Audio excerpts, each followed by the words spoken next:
Come, let us explore the neuroscience of meditation.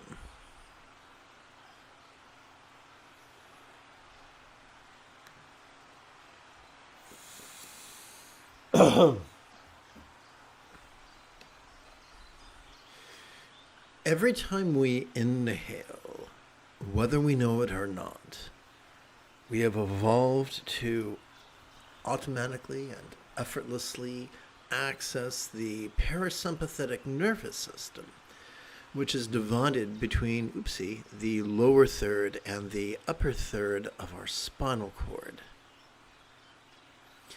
This parasympathetic nervous system has evolved in such a way as to help us to support the physical relaxation and the mental release, which helps us to let go of what we noticed during our inhalation, which helps us to experience that which we noticed during our previous inhalation as being as non-graspable as a vast empty void.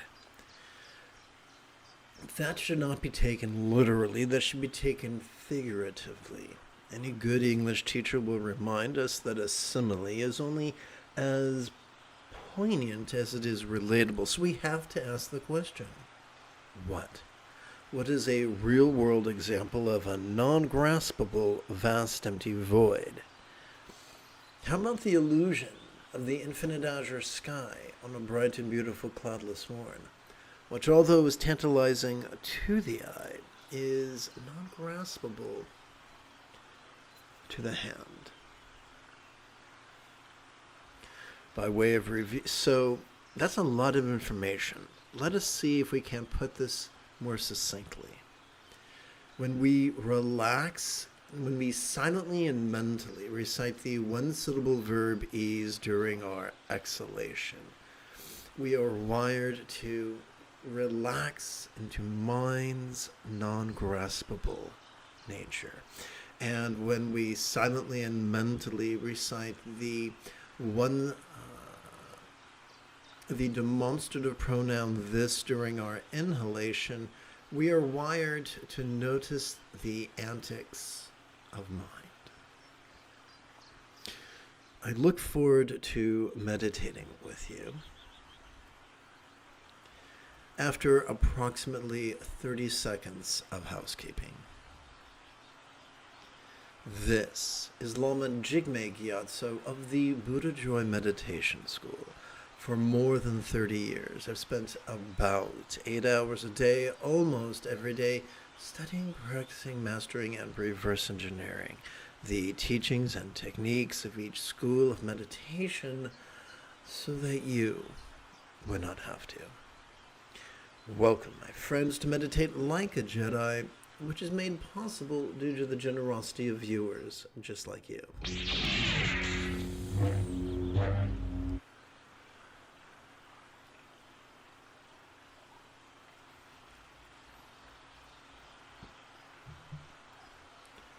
Please chant with me. Whatever comes, may all beings let it come. Whatever stays, may all beings let it stay. Whatever goes, may all beings let it go.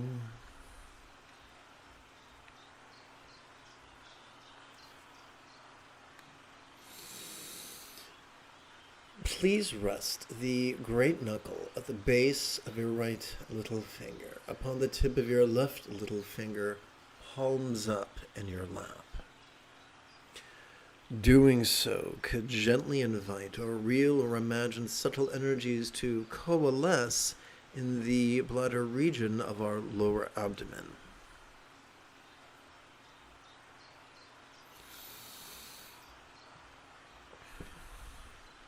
And now, let us play with mindfulness and meditation.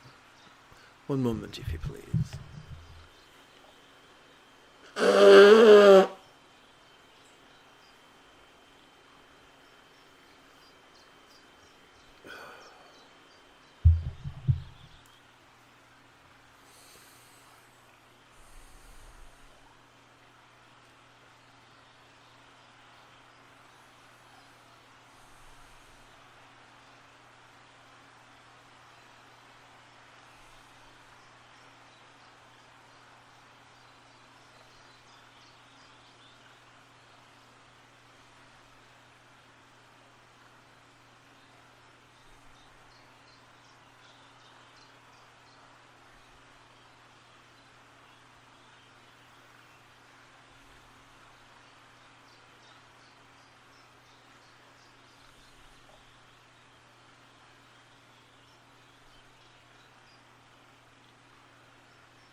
Let us turn our attention now to the Song of Enlightenment,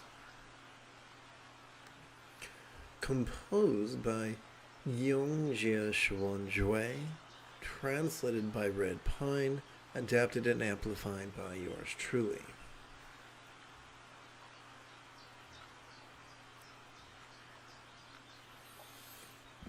Now this is going to require a little bit of editing, please bear with me.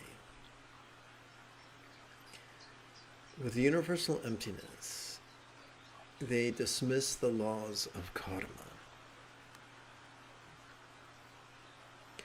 Such recklessness is sure to invite misfortune.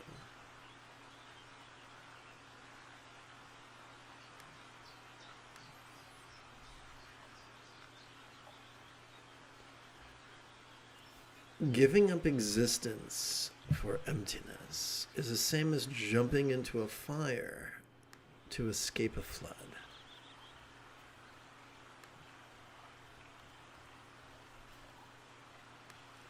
This could use some explaining, don't you think?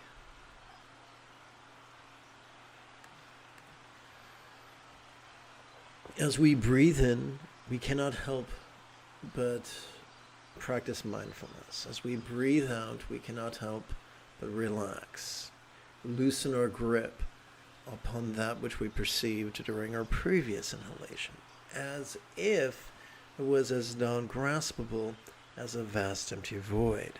But come the very next inhalation, we perceive all over again. Perception is not a flaw. It's part of the Buddha's path. In fact, it's the first facet, it's the first enlightenment factor. So,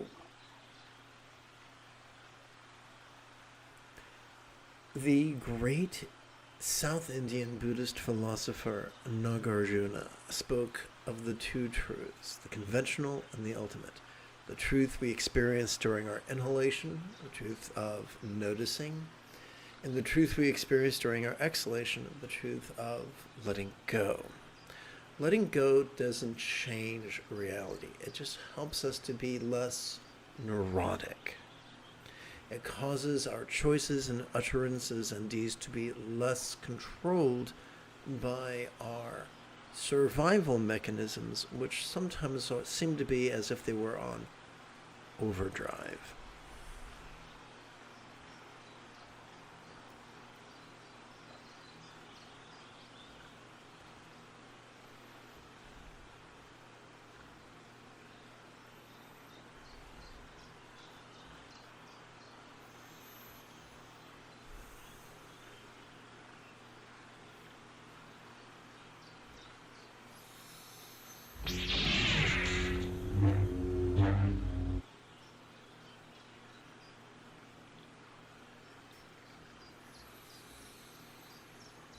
Let us come now to our second quarter of mindful crease counting meditation.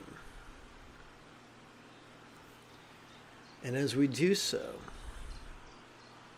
let us rest the great knuckle at the base of our right middle finger, upon the tip of our left middle finger, palms up in our lap. Doing so could cause our real or imagined subtle energies to coalesce in the navel region of our mid-abdomen. By way of review, the essence of mindfulness. We practice the essence of mindfulness by silently and mentally reciting the demonstrative pronoun this during our inhalation. And we practice the essence of meditation by silently and mentally reciting the one-syllable verb ease during each exhalation. Let's practice.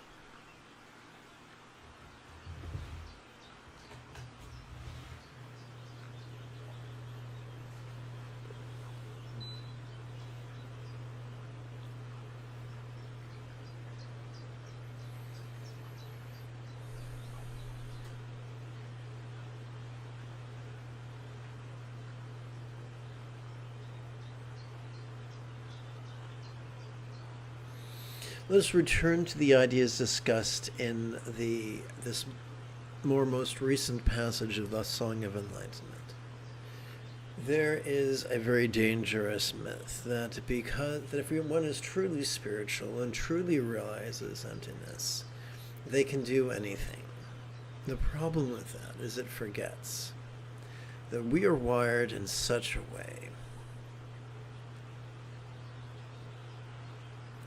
that the more we practice mindfulness and meditation correctly, the more we rely upon our sympathetic and parasympathetic nervous systems to practice mindfulness and meditation respectively, the more we cannot help but stimulate our anterior cingulate gyrus. This hunk of meat that resembles the letter C functions as the hub of our mirror neurons, the seat of empathy, which in turn is the root of compassion and love. So the more we practice mindfulness and meditation, the more we are prone to the highest empathy, which is spontaneous and uncontrived. However, the more we practice concentration and analysis, the more a slave we are to our amygdala's anxiety and aggression. So if after so-called mindfulness and meditation, we have strong impulses towards cruelty to make cruel choices, to make cruel communication, to make cruel behaviors, or to put it another way, is to make cruel choices, to utter in a cruel manner, or to behave in a cruel manner, then we can deduce that we haven't been stimulating our anterior cingulate gyrus. We haven't been relying upon our sympathetic nervous system or our parasympathetic nervous system to practice respectively mindfulness and meditation. But instead, we've been relying upon our medial and dorsolateral prefrontal cortices, and as such are triggering our amygdala. So coming face to face with strong destructive impulses is an important barometer for the efficacy of our mindfulness and meditation.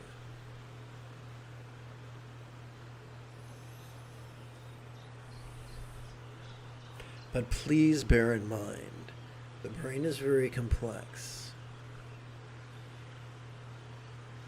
Not all cruel impulses arise from concentration and contemplation. Many things can stimulate the amygdala, including anything that dysfunctions within our dopamine system can mess us up. Bipolar disorder can mess us up. Addiction can mess us up. These are all physiological disorders with emotional symptoms. There's no need for superstition. There's no need for ritual or magic or belief in demons and spirits. It's just the glitching of a very complex central nervous system.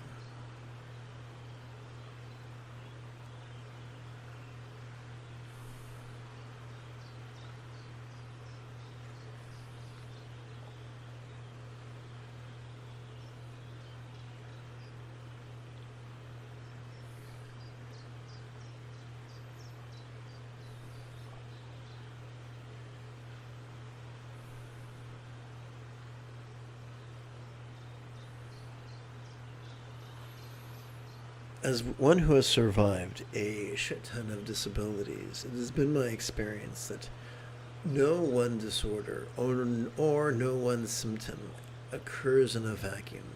There are an endless number of causes and contributing factors. There are genetics, there are circumstantial phenomena, there are physiological challenges, there are dietary challenges.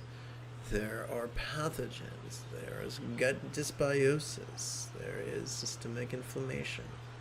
There are many, many, many, many causes. Let us not, in our fear of guilt, or in our fear of repeating past episodes, let us not rely on stinking thinking or superstition, but seek the assistance of well-trained professionals with an excellent track record. For truly, not all credentialed professionals have a good track record. Some are terrible.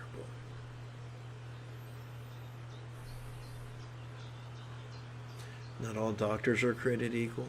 Not all lawyers are created equal. Not all drivers are created equal.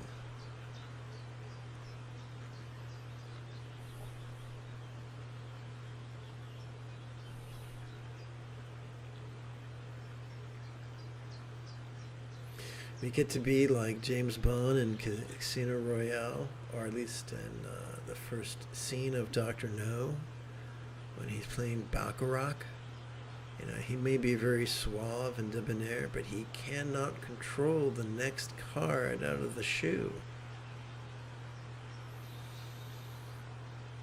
Likewise, as debonair and suave as you and I might think we are, our control over all the variables is a myth.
Let us take a gander at the 31st verse of the Song of Enlightenment.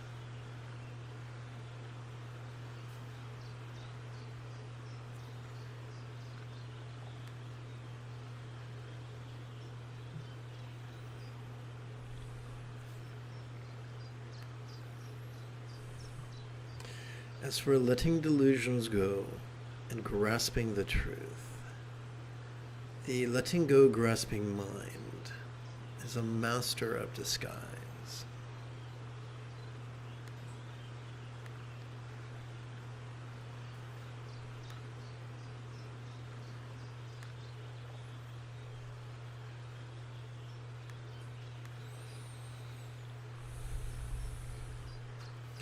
Students unaware who take this for their practice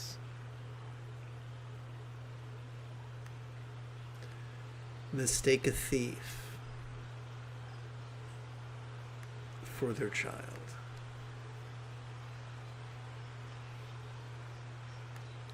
What does that figurative, what does that metaphor mean?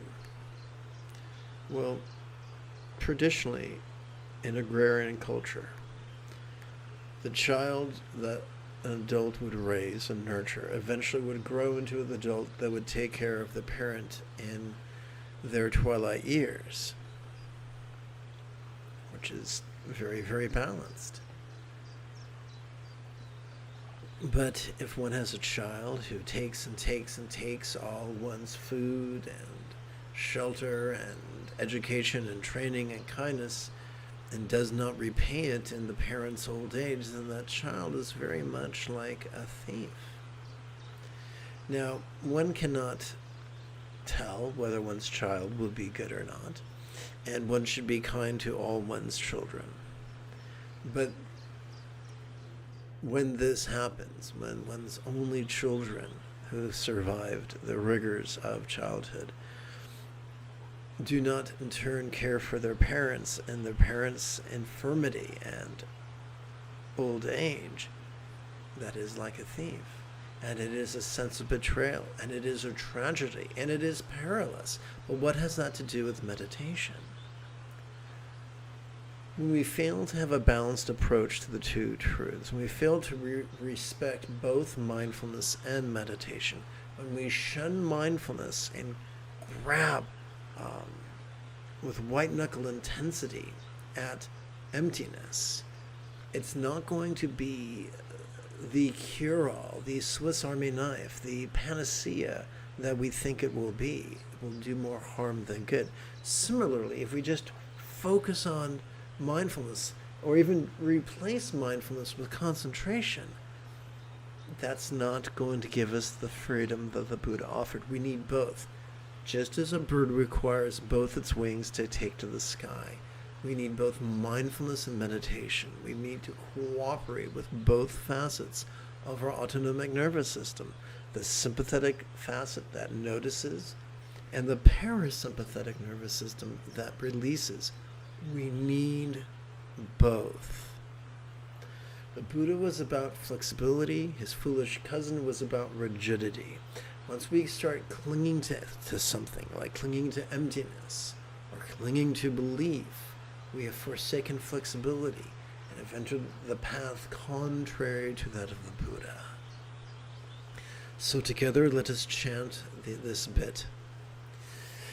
As for letting delusions go and grasping the truth, the letting go grasping mind is a master of disguise. Students unaware who take this for the practice mistake a thief for their child.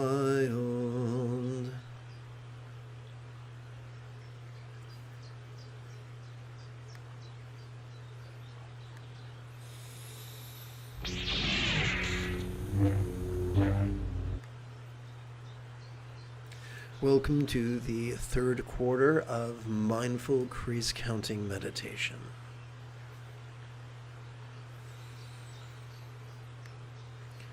Please rest the great knuckle at the base of Let us each rest the great knuckle at the base of our middle finger, of our right middle finger, upon the tip of our left middle finger, palms up in our lap, that our real or imagined subtle energies might coalesce in the heart region of our chest.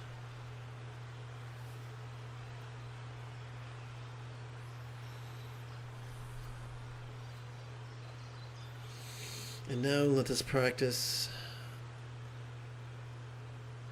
the mindfulness that we experience as we silently and mentally recite the demonstrative pronoun this during our inhalation. And let us also practice the meditation that we experience as we silently and mentally recite the one-syllable verb ease during our exhalation.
Let us turn our attention to Yongjie Xuanjui's Song of Enlightenment.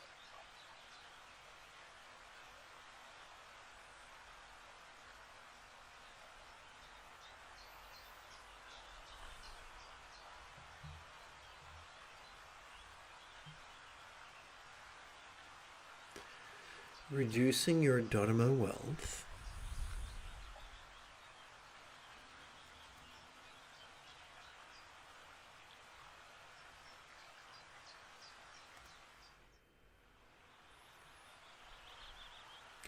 or canceling your merit invariably results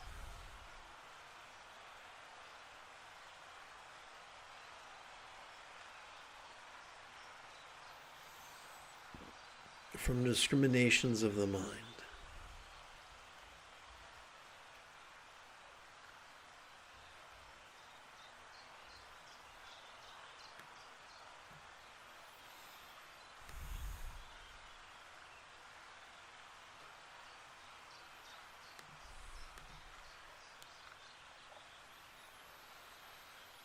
Discrimination here can be thought of as a synonym of duality.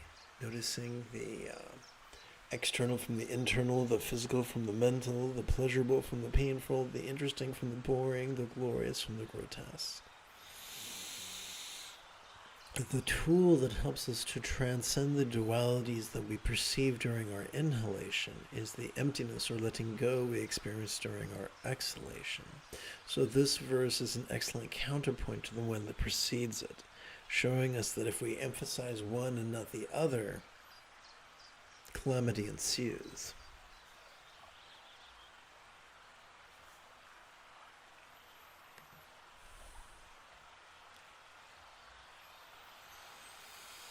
That is why in meditation we set the mind aside.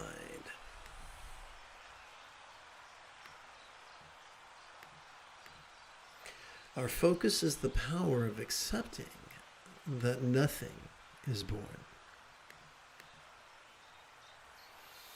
So nothing is born, or birthlessness, is just a figure of speech. And here's how it works.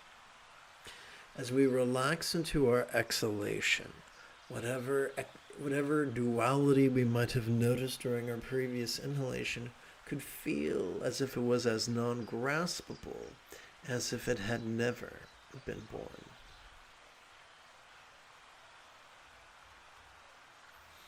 Now, this must be taken as a figure of speech. So what does this mean?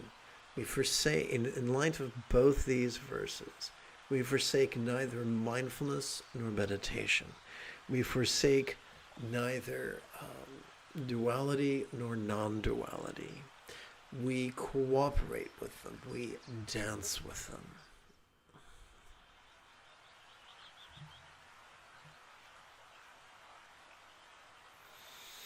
So together as a team, let's chant. Reducing your Dharma wealth or cancelling your merit invariably results from discriminations of the mind. That is why in meditation we set the mind aside. Our focus is the power of accepting that nothing is born. In the tradition of Soto Zen, there is an aphorism which could be translated into English as think mind, no mind, or think, no thought. What does that mean? It means that as we breathe in, we cannot help but think. And as we breathe out, we let go of what we thought. It's just that simple. Mystery solved.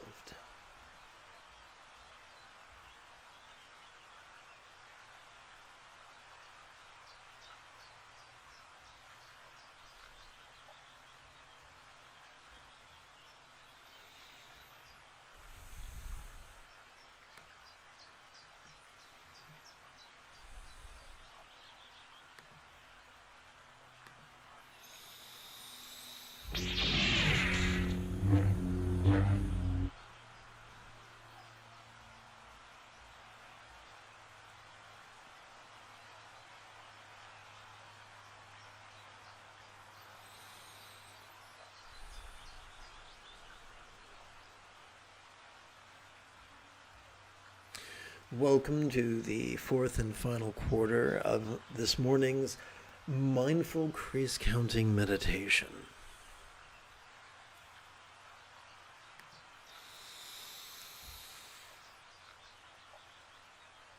Let us rest the great knuckle at the base of our right index finger, upon the tip of our left index finger, palms up in our lap. Doing so, we could gently invite our real or imagined subtle energies to coalesce at the crown region of our head.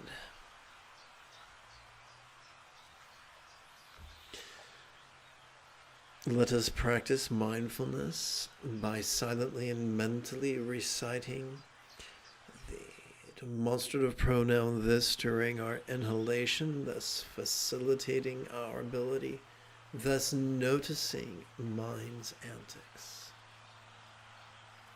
Let us practice the essence of meditation by silently and mentally reciting the one-syllable verb ease during our exhalation, thus physically relaxing and mentally releasing whatever it is we noticed during our previous inhalation.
You have taken your first step into a much larger world.